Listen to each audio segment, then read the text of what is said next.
Tonight, before you go to sleep, you are probably going to do at least one thing that is quietly damaging your heart. Not tomorrow, not someday, tonight. Not because you are reckless, not because you do not care about your health, because nobody connected the dots for you, because the habits I am about to describe feel completely normal, completely harmless, completely responsible, and after 60, every single one of them is loading a cardiac risk that fires somewhere between midnight and 6 in the morning, while you have no idea it is happening. I have seen the outcomes of these habits from the inside. I have reviewed the charts. I have had the conversations with families who could not understand how someone with no known heart problems simply did not wake up. And in case after case, the same pattern appears.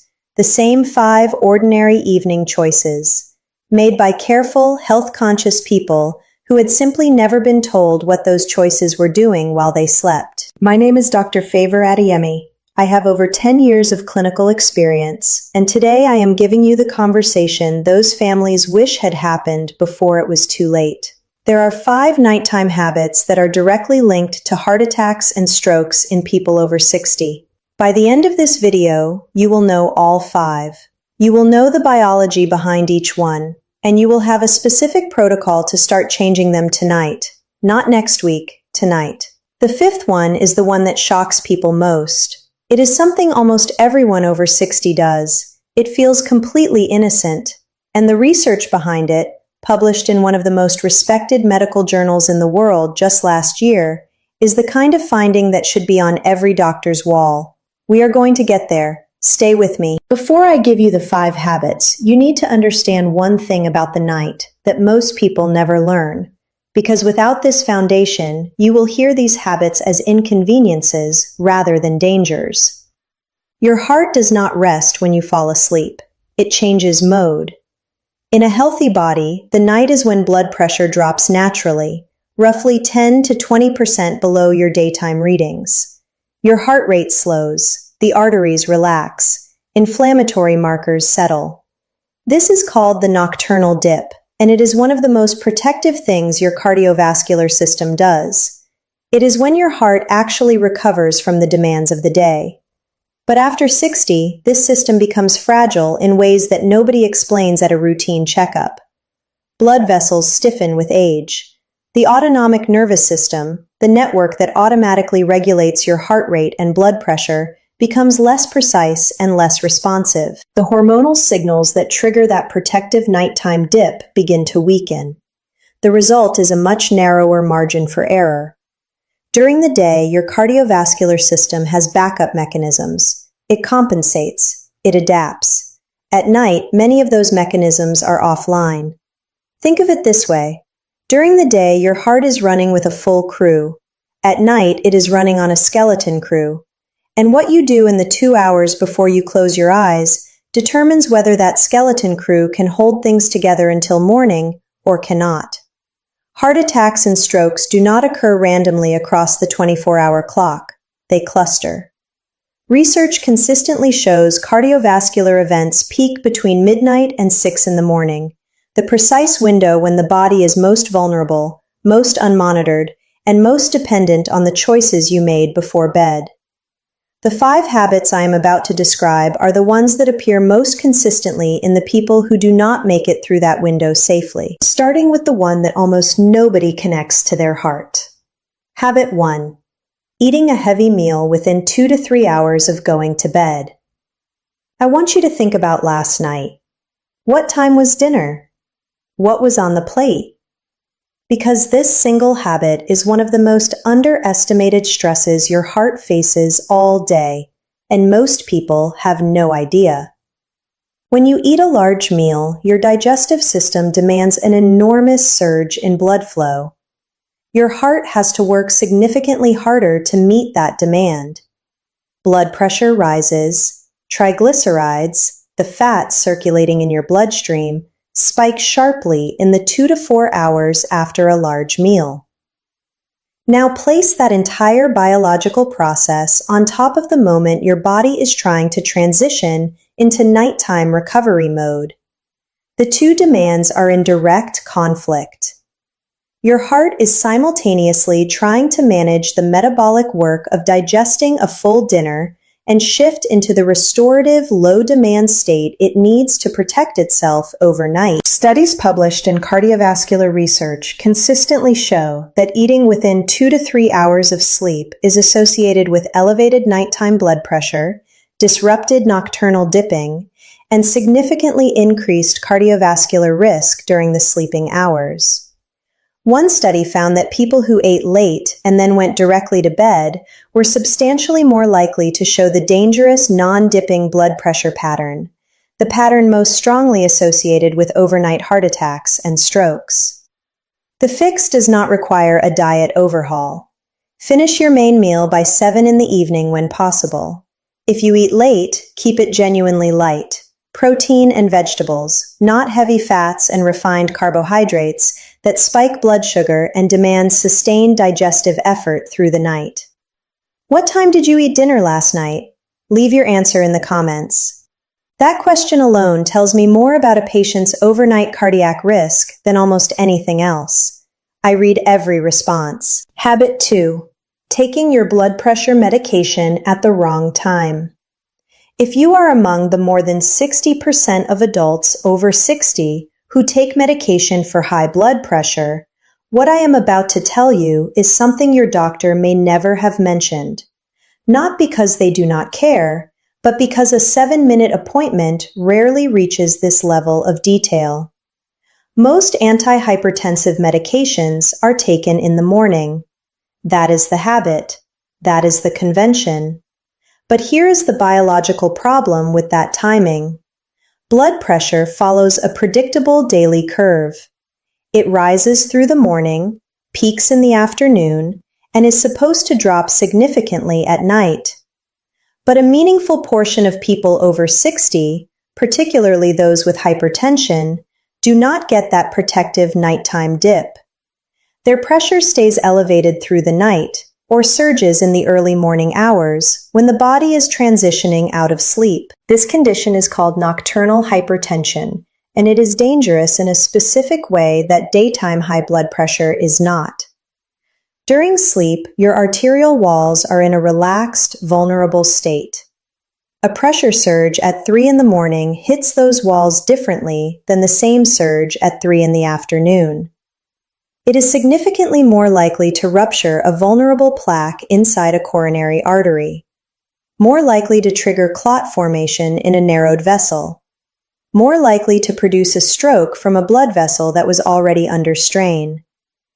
If you take your blood pressure medication only in the morning, its protective effect may be substantially diminished by the time midnight arrives, precisely when you need it most. The Hygeia chronotherapy trial, one of the largest studies ever conducted on this specific question, and involving over 19,000 patients, followed for nearly 6 years, found that patients who took their blood pressure medication at bedtime had nearly 45% lower rates of heart attack, stroke, and cardiovascular death compared to those who took the identical medications in the morning. Same drugs, same doses, different timing, almost half the cardiovascular risk. I want to be clear, do not change your medication schedule on your own. Some medications genuinely should not be taken at bedtime, diuretics in particular. This is a conversation your doctor must be part of. But asking specifically, at your next appointment, whether your blood pressure medication should be taken at night rather than in the morning, that 2-minute conversation could be the most important medical exchange you have this year. Write that question down before this video ends. Habit 3. Ignoring the sound coming from the other side of the bed. The loud, irregular, stop and start rumbling that your spouse elbows you over. The sound you wave away as annoying but harmless. I want you to stop treating it as harmless, because after 20 years of reviewing cardiovascular cases, I no longer do. Obstructive sleep apnea is one of the most underdiagnosed and most underestimated conditions in adults over 60. It is estimated that over 30% of older adults have some form of it. The vast majority have never been evaluated or treated. They have no idea what is happening to their cardiovascular system every single night while they sleep. Here is what actually occurs during an apnea episode. You stop breathing for anywhere from 10 seconds to over a minute. Your blood oxygen level drops. Your brain registers a physiological emergency and fires an immediate stress response. Adrenaline surges, cortisol releases, and both your heart rate and blood pressure spike dramatically. Your cardiovascular system jolts into emergency mode, while the rest of you remains asleep. This can happen 30, 40, even 50 times in a single night. Every single episode is a cardiovascular stress event. Every single episode fires a pressure surge through arteries that are supposed to be resting. Across months and years, this pattern causes documented, measurable damage. It damages the endothelium, the delicate inner lining of your blood vessels. It accelerates arterial stiffening. It contributes to sustained hypertension, to plaque formation, to irregular heart rhythms. The American Heart Association directly links obstructive sleep apnea to higher rates of high blood pressure, stroke, coronary artery disease, and atrial fibrillation, the same irregular heart rhythm that is one of the leading causes of stroke in people over 60. Here is the statistic that should stop every person reading their resistant hypertension diagnosis in its tracks. Research suggests that up to 70 to 80% of patients with resistant hypertension, blood pressure that will not respond to 3 or more medications, have undiagnosed obstructive sleep apnea. Not as a coincidence, as the underlying cause. The blood pressure will never fully respond to medication if the trigger firing it dozens of times every night is never identified and treated. The warning signs are not always the obvious ones. Yes, loud snoring is one. But also watch for waking with a headache, feeling exhausted after a full night of sleep, needing to urinate frequently during the night, and waking with a dry mouth or a sensation of gasping. If any of those sound familiar, a sleep study is not optional for your health. It is a fundamental part of your cardiac protection. Does anyone in your life snore heavily? Have you ever been told you stop breathing in your sleep? Think carefully before you move on from this one. Habit 4. Cutting your fluids off too early in the evening. This one surprises nearly every patient I describe it to, because it is one of the most logical, careful, responsible feeling habits a person can have. And that is exactly what makes it dangerous. Many people over 60 deliberately limit how much they drink after dinner. The reasoning makes complete sense. They want to avoid waking at 2 in the morning to use the bathroom. Disrupted sleep is uncomfortable and exhausting. Falls at night carry real risk with age. So they cut fluids after dinner, sometimes as early as 4 in the afternoon. Sensible, disciplined, responsible. From a cardiovascular standpoint, going to bed even mildly dehydrated is a meaningful risk that almost nobody discusses. When you are dehydrated, your blood becomes more viscous, thicker. It does not flow as freely through your vessels. For a young cardiovascular system, mild dehydration is a manageable inconvenience that the body compensates for within minutes. For a person over 60 dealing with arterial stiffness, reduced vessel elasticity, and the early stages of narrowing, the picture is fundamentally different. Thick blood moves slowly through already compromised arteries. It is significantly more prone to forming clots, and clot formation at 3 in the morning, in an artery that has been narrowing for years, is exactly how a stroke or heart attack begins in a person who went to bed feeling completely fine. The compounding problem is the timing. During sleep, your heart rate naturally slows, and blood moves more slowly through the system anyway. Now combine slow circulation with thicker, more viscous blood in a body that has been lying still for 7 or 8 hours. That combination, dehydration, slow heart rate, reduced movement, and vessel disease, is one of the primary biological reasons cardiovascular events cluster in the early morning hours. The solution is one of the simplest in this entire video. Drink a full 8-ounce glass of water before bed. Not a large volume that will disrupt your sleep, just one glass. Enough to ensure your blood is not thickening unnecessarily during the most vulnerable hours of the night. Keep another glass on your nightstand. Your body asking you quietly at 2 in the morning is your heart asking for the same thing. Habit 5. And this is the one I told you about at the start. The one that appears more consistently than any other when I review cases of overnight cardiac events in people over 60. The one that feels so completely innocent that most people genuinely laugh when I raise it. Sleeping with the light on. Or more specifically, sleeping with any meaningful source of artificial light in your bedroom. A television left on after you fall asleep. A bright digital alarm clock. Light coming through uncovered windows from a street lamp or a neighbor's house. The ambient glow of a phone you left face up on the nightstand. I know exactly how that sounds. Stay with me, because the research behind this is not marginal or preliminary. It is substantial, large-scale, and published in JAMA Network Open, one of the most rigorous peer-reviewed medical journals in the world. A 2025 study tracked nearly 89,000 adults over the age of 40 for 9.5 years. Participants wore wrist sensors that measured their personal nighttime light exposure, how much light they were actually exposed to between 12:30 and 6 in the morning. Researchers then tracked cardiovascular outcomes across the following decade. The findings were striking and have since been discussed at the highest levels of cardiovascular medicine. Compared to people who slept in the darkest conditions, those exposed to the highest levels of nighttime light had a 47% higher risk of heart attack, a 56% higher risk of heart failure, a 32% higher risk of coronary artery disease, and a 28% higher risk of stroke. These associations held firm even after researchers adjusted for physical activity, diet, smoking status, sleep duration, socioeconomic status, and every other established cardiovascular risk factor.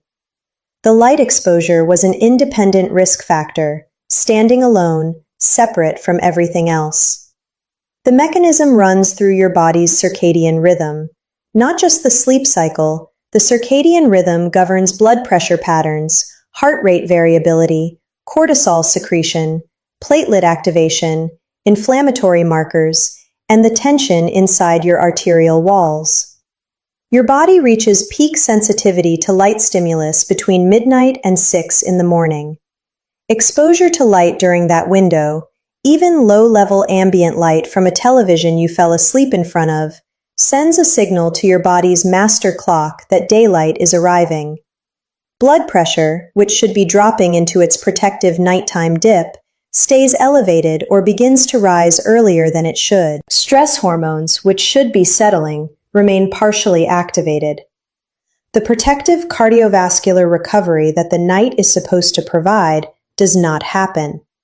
And night after night, the cumulative damage accumulates invisibly while you sleep. I want to tell you about Gerald, 68 years old, retired electrician, never in hospital.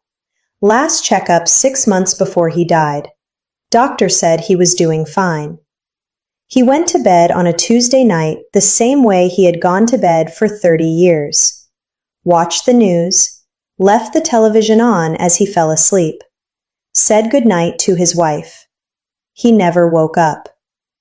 His wife told me about the television when I reviewed his case. That habit of 30 years. And I cannot tell you with certainty that the television caused his cardiac event.